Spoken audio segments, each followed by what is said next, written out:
Bonjour tout le monde, ou rebonjour pour ceux qui auraient suivi la partie court de ce chapitre concernant l'étude énergétique des mouvements.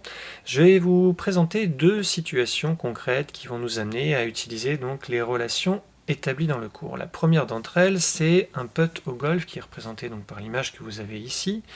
Et donc, on a quelques petites données en général qui sont présentées dans les exercices. Là, par exemple, on vous donnerait la vitesse de la balle initiale, notée VA, la distance qu'il reste à parcourir au trou AB, la masse de la balle, la force de frottement, la valeur de la force de frottement qui intervient tout au long du mouvement. Et donc, question classique qu'on peut imaginer, avec quelle vitesse la balle va-t-elle arriver au niveau du trou. Cette vitesse, bien sûr, est appelée VB. Alors, comment résoudre un tel exercice? Eh bien, on va commencer par faire le bilan des forces qui s'exercent sur la balle. Alors, ces forces sont au nombre de 3. Il y a le poids, P, la réaction du support, R, et la force de frottement. Alors le poids est une force verticale et vers le bas que l'on fait partir du centre de gravité de la balle. La réaction du support, c'est l'action du support, donc là ici c'est le green sur lequel roule la balle. On peut considérer qu'il est à peu près horizontal et donc cette force de réaction va être perpendiculaire au support, donc verticale et vers le haut, et en termes de normes, elle compense très exactement le poids. Il y a une troisième force, qui est une force de frottement, qui s'oppose au déplacement de la balle et qui va être parallèle au support, donc ici qui va être horizontale.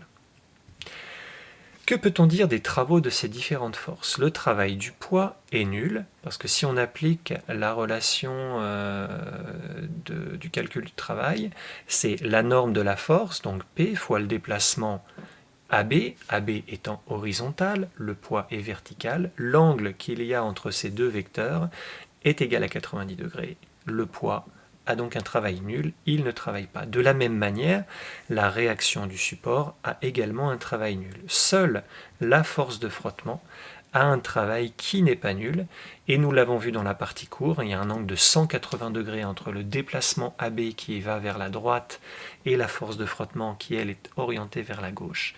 Et donc ça implique un travail qui vaut moins F fois AB. Si on applique le théorème de l'énergie cinétique, qui nous dit que la somme des travaux des forces qui s'exercent sur le système, sur la balle ici, est égale à la variation de l'énergie cinétique, eh bien, on aboutit à la relation suivante. Variation de l'énergie cinétique veut dire l'énergie cinétique du point B, donc 1 demi de mvb carré, moins l'énergie cinétique du point A, 1 demi de mva au carré, est égal à la somme des travaux des forces. Deux sont nuls, donc il ne reste que ce travail-là qui intervient. Eh bien, vous voyez que dans cette relation-là, si l'on veut calculer la vitesse VB, c'est-à-dire cette donnée-là, on a besoin de connaître la masse, la vitesse au point A, la norme de la force et la distance AB, qui sont des données fournies par l'énoncé. Après, il suffit d'isoler l'inconnu, de remplacer par les valeurs numériques et de faire l'application numérique. Voilà un exemple très classique d'utilisation du théorème de l'énergie cinétique. Deuxième exemple, le cas d'une chute, libre ou pas, donc intéressons-nous au cas d'une pomme qui tombe de l'arbre ici. L'exercice, un exercice classique, nous donnerait par exemple l'altitude initiale de la pomme, donc ZA, la masse de la pomme, l'intensité de pesanteur, G. Voilà pour les données, et la question posée, à quelle vitesse la balle va-t-elle toucher le sol si on néglige les frottements de l'air? Donc voilà un exercice relativement classique. Eh bien, comme on l'a vu dans l'application numéro 1, on commence par le bilan des forces qui s'exercent. Si on suppose que les frottements de l'air sont négligeables, il n'en reste qu'une force, c'est le poids. Donc le poids est représenté ici, et on l'a vu dans la partie court, le poids est une force conservative. Qui dit conservative veut dire que la variation de l'énergie mécanique est nulle. L'énergie mécanique se conserve. Si la variation d'énergie mécanique est nulle, ça veut dire que l'énergie mécanique finale moins l'énergie mécanique initiale est égale à 0. L'énergie mécanique, c'est la somme de l'énergie cinétique plus l'énergie potentielle, donc ça c'est EMA, moins EMB est égal à 0. Et je vais remplacer les énergies cinétiques et les énergies potentielles par les relations vues en début de cours. Donc l'énergie cinétique 1 demi de mv carré, l'énergie potentielle mgz, et je fais ça pour le point A et pour le point B. Je vous rappelle qu'on doit calculer la vitesse au point B, donc c'est-à-dire cette donnée-là, et pour connaître la vitesse au point B, il faut connaître toutes les autres grandeurs. La vitesse au point A, la pomme était initialement immobile, donc ce terme-là est nul. L'altitude du point A est connue, G est connu, la masse est connue, donc ça je vais pouvoir le calculer. Et ensuite, quand la pomme touche le sol, l'altitude du point B est nulle, puisque la référence des altitudes en général qui est choisie c'est le sol.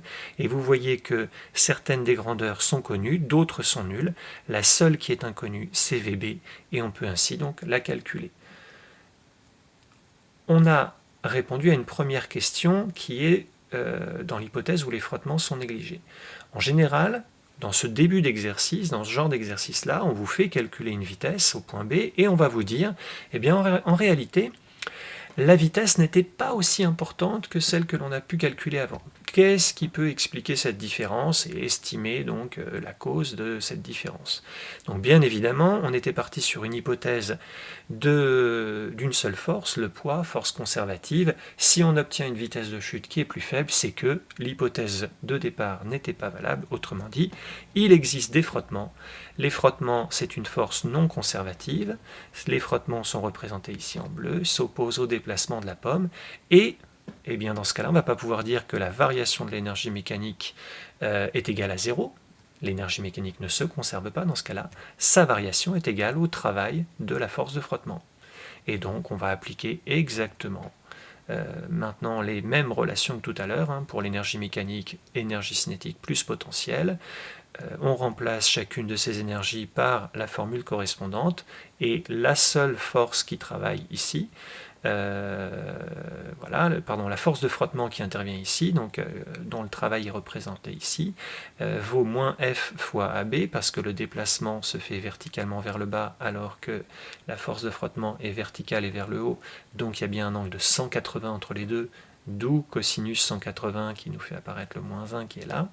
Et vous voyez que la relation à laquelle on aboutit peut tout à fait nous permettre d'aboutir à la valeur, estimer là, c'est estimer la cause de cette variation de vitesse, c'est-à-dire estimer la valeur de la force de frottement. On est tout à fait capable de calculer cette force de frottement, car toutes les autres grandeurs sont connues.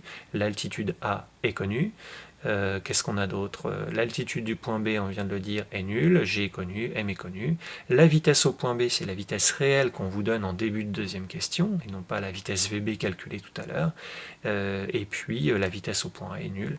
Donc quand on simplifie, quand on isole l'inconnu, on est tout à fait capable de déterminer cette valeur de force de frottement.